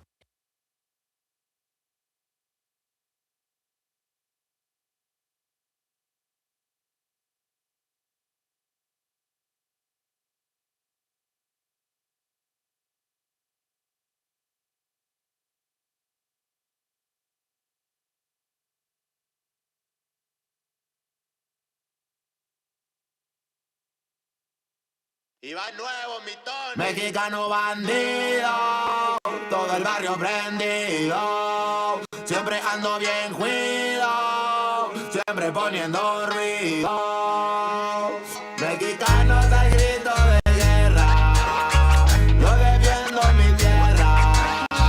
No me dejo de nadie, yo cuido a los míos, mi raza se aferra. Soy mexicano, esa es mi bandera, yo la levanto por donde quiera, verde, blanco, rojo hasta que muera. El barrio prendido ya quemó afuera. Soy mexicano, esa es mi bandera, yo la levanto por donde quiera, verde, blanco, rojo hasta que muera. El barrio prendido ya quemó afuera. Me voy tendido, me voy empinando mi bote, un poco mareado por la bebida y el borlote. Me tiene hasta la riata la gente con su mitote, pero me despreocupo, me pelan todo el garrote. Me para la chota, ya es por mi apariencia, que hay tantos delitos, que hay tanta demencia. Yo no cargo nada, no más mi presencia. Pinche puerco joto, atente a las consecuencias. Si no topa el boy en breve nos para en la calle. No puede salir uno conmigo porque ya hay detalles. No quiere que conteste, quiere que yo solo calle. Quiere mi dinero pero que chinga su madre. A la dica este sistema nos quieren ver abajo, pero tumbar gente, quien les dijo que es trabajo. Puro chingar al indio, váyanse mucho al carajo. Loco, no me rajo, lo bueno porque se armó la alianza más pesada del país. Todo el mundo ya conoce las rimas de estos MCs. Pa' ponerme más feliz, unos paisas de hachís, mis paisas en el gabacho, bien truchas con la polis. Loco en Guanajuato, con los ojos bien tumbados, de coto con el quesada, rifando por todos lados. Atento si prendo un blunt en cabina cuando grabo, represento Nuevo León junto a mi carnal el Davo. Cuando voy pa' Jalisco el pasado está olvidado, con el perro de la C bien grifo, pedo y enfiestado. Chécate mi banderón, unido como había soñado, bien bajado ese balón, compa lefty bien bajado. Puro hip hop mexa hasta que amanezca. Pásenme un mezcal y que no se apague la yesca. Ya saben que aquí andamos pilas pa' lo que se ofrezca. Si escribo estas rimas es pa' que se enorgullezca. Verde marihuana, blanca cocaína, roja la sangre que escurre de una nueva herida. Yo salí de la ruina, nunca se me olvida. Con disciplina y respeto sigo en siempre la movida. Ando bien high, la vida es un freestyle. Disfruta lo que hay, vivo entre el bien y el mal, carnal. Crazy life todo el día, viendo live. Pinto tu barda con spray, lo que canto es real. Azules y rojas las sirenas que me persiguen. No suben pa' la virgen, salen todos cuando chifle. Mi barrio no lo pisen, que andamos todos grises. Maldito policía, no quiero que me revises. Prende la mota en canala o en hitter. Ando con mi flota y el dealer. Tenemos lo que se te ofrezca, tú nada más pide. Me dijo mi madre que de la envidia me cuide. soy mexicano, esa es mi bandera. Yo la levanto por donde quiera. Verde, blanco, rojo hasta que muera. El barrio prendido ya quemó afuera. Soy mexicano, esa es mi bandera. Yo la levanto por donde quiera. Verde, blanco, rojo hasta que muera. El barrio prendido ya quemó afuera. llegó el mexicano partiendo sin necesidad de palanca. Todos jugamos en la misma liga, yo soy titular, tú ves desde la banca. Disfruto cada cosa que me pasa, colaboro y mi carrera se levanta. El mismo cabrón que antes no tenía nada se la pasa viajando y dice que canta. Por eso me caga enfermarme de la garganta. Pero aguanta, traigo mata natural y humo de planta. 2, 3 cabrones dando lata y yo haciendo más plata. De esto la vida se trata y pa' que sepas no es barata. MC Davo los desbarata con cada escalón que sube. Yo tuve la suerte de hacerme fama en YouTube. Hay 2, 3 raperos de antaño que me bajé de su nube. Los mandé pa' su casa y de premio hasta les pagué el Uber. Si alguien me tira es porque sabe bien que domino el negocio y quiere de mi parte. No quiero darlas de grande, pero si me tiras la neta me toca humillarte. Soy capitán, llevo el estandarte. Somos muy pocos los que hacemos arte. Este flow si es de Marte, tú dale like y comparte. México lindo y bandido, diario a Diosito le pido que me cuide a la familia si un día el cora ya no late. Estoy bendecido porque me cuidan los míos. Orgullosamente me exatamos locos de remate. Jaque mate, no hable de volar si viene gateando. La cosa por la frontera se pone violenta, no importa el rango. Toda la raza jalándole duro, si hay algo seguro es la muerte en donde ando. Sudor y la sangre en la frente, los de alzada controlando. Se roban la atención, ya saben quiénes son. Vatos locos con sazón como el de un corridón. No quiera tomarme el pelo si ando todo pelón. Levantando la bandera, viva México cabrón. La bandera con un águila, Simón, mi tierra es esta. Me vale si mi piel o si mi acento les molesta. Acá jalan horas extras, nunca duermen la siesta. Están los que van pa'l jale y los que la viven de fiesta. Otros que en el pintón se tatúan de corazón. 3 colores en el pecho, morirían por su nación. Aunque su puto gobierno los puso en la situación de no terminar la escuela y terminar en la prisión. ¡Viva México, ladrones! ¿Qué hubo, les presidente? Ya saben que por mí policías chinguen a 20. Y ahí están mis 20 pa' la cagua. Agua, que es tierra caliente de Chiapas hasta Chihuahua. Wow, wow, wow, yipi-yo, yipi-yucas. Buenas, Montegreen, Aguas, Tijuas y San Lucas. San Luis Potoyes, Mataulipas, La Puebluca. Dime si o no, loco, acá tienen lo que buscas. Soy mexicano, esa es mi bandera. Yo la levanto por donde quiera. Verde, blanco, rojo hasta que muera. El barrio prendido ya quemó afuera. Soy mexicano, esa es mi bandera. Yo la levanto por donde quiera. Verde, blanco, rojo hasta que muera. El barrio prendido ya quemó afuera. Puro hip hop mexa, perros, 2023. Ey yo, ey yo. Somos la santa carnal. Ey, Los machigones de la plaza. Oye, DJ Dundeque en los scratches. Desde alzada, mi perro. No saben quién soy o sí. Oye. Viva México, cabrones.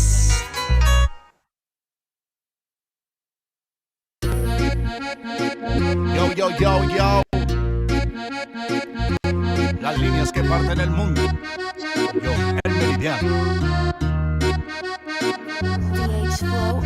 Que sepa el mundo que soy de orgullo moreno. Ande donde ande, no olvido de dónde vengo. Traigo la sangre de un indio todoterreno. En fuego como un 10 son los pies de Cuauhtémoc. Que sepa el mundo que soy de orgullo moreno. Ande donde ande, no olvido de dónde vengo. Traigo la sangre de un indio todoterreno. En fuego como un 10 son los pies de Cuauhtémoc. En una simple frase te explicaré cómo es mi gente. Si maltratas a un carnal, te devora la serpiente emplumada, va en picada, desquiciada el águila real. Le arrancará la cabeza a quien dañó su nopal. Somos un ejército cautivo esperando la señal pa' comerme al enemigo. Huitzilopochtli, dime si es rival o amigo.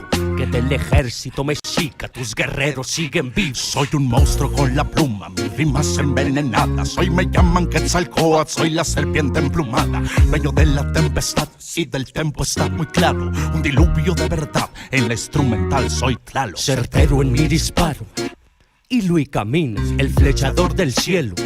Pero con rimas, cultura de mi tierra que nunca se acaba. Con águilas y estrellas que vuelan desde la nave. Que sepa el mundo que soy de orgullo moreno. Ande donde ande, no olvido de dónde vengo. Traigo la sangre de un indio todoterreno. En fuego como un 10 son los pies de Cuauhtémoc. Que sepa el mundo que soy de orgullo moreno. Ande donde ande, no olvido de dónde vengo. Traigo la sangre de un indio todoterreno. en fuego como un 10 son los pies de Cuauhtémoc. Como aquí, bro, te juro no existen dos. Si voy a creer en alguien, solo va a ser en mi Dios. Yo me encomiendo a mi madre, que me cuida y me protege entre sierras. Amor de tonas y claro, sí, amor de mi madre tierra. El que nunca falla, el de sangre maya, el que va dejando huellas al que buscan y no hallan, el que da la talla, el que triunfa y calla, al que copian y se basan, soy el calendario maya. Que sepa el mundo que soy de orgullo moreno, ande donde ande, no olvido de dónde vengo. Traigo la sangre de un indio todoterreno, en fuego como un 10 son los pies de Cuauhtémoc. Que sepa el mundo que soy de orgullo moreno, ande donde ande, no olvido de dónde vengo. Traigo la sangre de un indio todoterreno, en fuego como un 10 son los pies de Cuauhtémoc. Yo soy guerrero de orgullo moreno, mis dioses son verdaderos, Tlacozontli es el que cuida mis caminos y senderos. Mi tierra pinta paisajes de autor, la naturaleza es una obra de amor donde el artista se expresa. Mira y aprecia el arte de Xochipilli, mi diosa de la belleza. La guerra, el arte tienen cercanos roces. Netzahualcóyotl, rey con tintes de dioses. Un guerrero, poeta y muy pocos lo conocen. Hoy te lo recuerdo yo, el Sensontli y 400 voces. Guerreros y leyendas que la historia a veces calla. Dioses de un ayer, de un hoy y de un mañana. Yo me encomiendo a Cuauhtémoc y Pachita es quien me sana. En mi sangre sigue viva la cultura mexicana. Que sepa el mundo que soy de orgullo moreno, ande donde ande, no olvido de dónde vengo. Traigo la sangre de un indio todoterreno, en fuego como un 10 son los pies de Cuauhtémoc. Que sepa el mundo que soy de orgullo moreno, ande donde ande, no olvido de dónde vengo. Traigo la sangre de un indio todoterreno, en fuego como un 10 son los pies de Cuauhtémoc.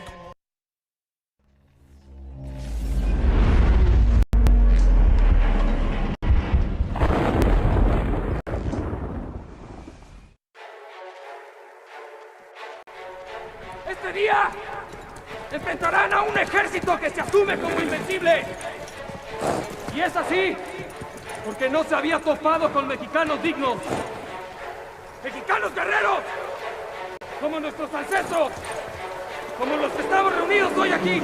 Recordando nuestra historia y las glorias del pasado. Recuerda, oh patria mía, en cada hijo hay un soldado. Los ejércitos aztecas preparados a la vez, enfrentándose a muerte con las tropas de Cortés. Españoles invasores sufrieron embestiduras de los guerreros mexicas, trozando sus armaduras. En 1810 inicia la independencia, con Hidalgo dando el grito a la carga y sin clemencia. Miles de hombres y mujeres con espíritu valiente murieron por un gran sueño, una nación independiente. 1821, tanta sangre no fue en vano, de la ceniza resurge el imperio mexicano.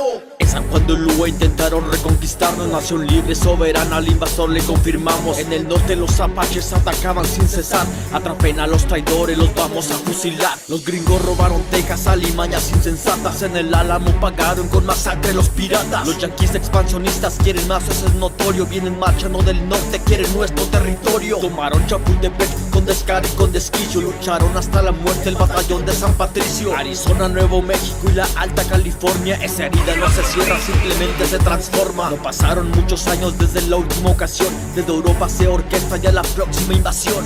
El 5 de mayo empezaron las agresiones, los valientes Acapuaxtlas pelearon sin municiones. Enfrentan al enemigo con rifles y con machetes, disparen con los cañones, denle muerte a los franceses. En el campo de batalla el enemigo se destroza, la victoria es mexicana, grita Ignacio Zaragoza. Este 5 de mayo, los franceses van a respetar el águila mexicana y van a mirar esta bandera hacia arriba y hundidos en su sangre. ¡Viva México! ¡Pero viva México libre! Porfirio Díaz trajo paz, eso decían las noticias. Derroquen al dictador, estamos hartos de injusticia. Tomen todos sus fusiles, prepárense para la acción. Se escuchan por todas partes, ¡viva la revolución! En esta lucha eterna, no se pierde, no se empata. Lema, tierra, libertad, viva mi general Zapata. Que al traidor se le capture en la pared, se le acribilla. Una leyenda mexicana, el general Francisco Villa.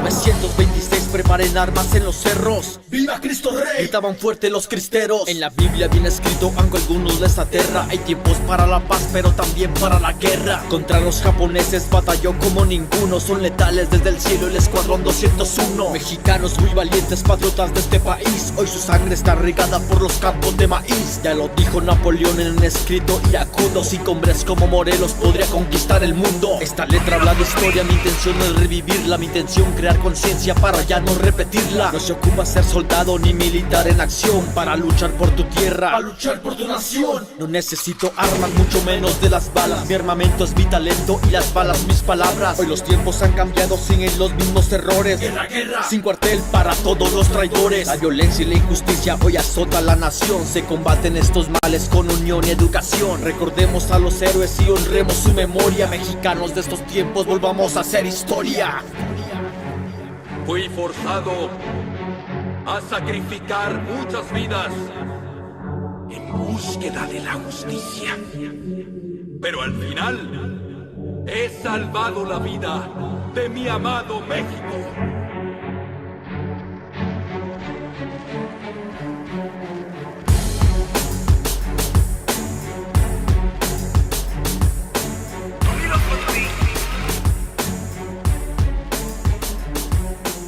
Purchase your tracks today.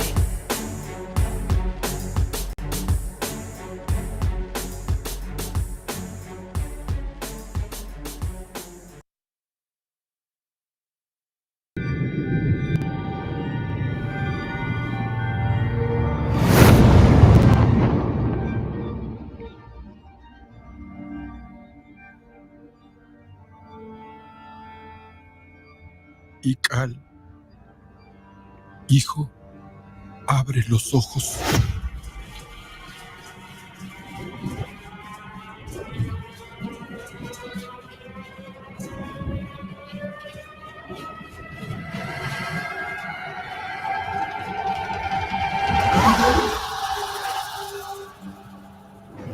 Tu cuerpo se queda con nosotros, pero tu espíritu debe seguir.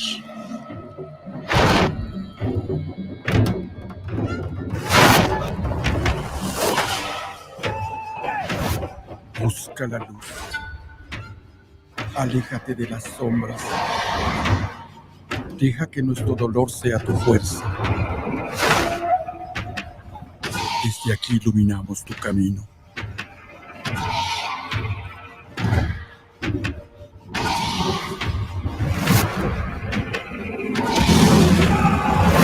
Lucha como nosotros ante esta pena tan grande. Yo soy tú. Tú eres yo.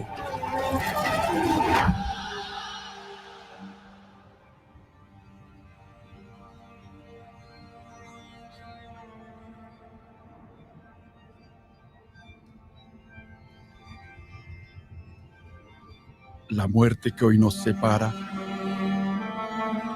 mañana volverá a unirnos. Eres libre, hijo.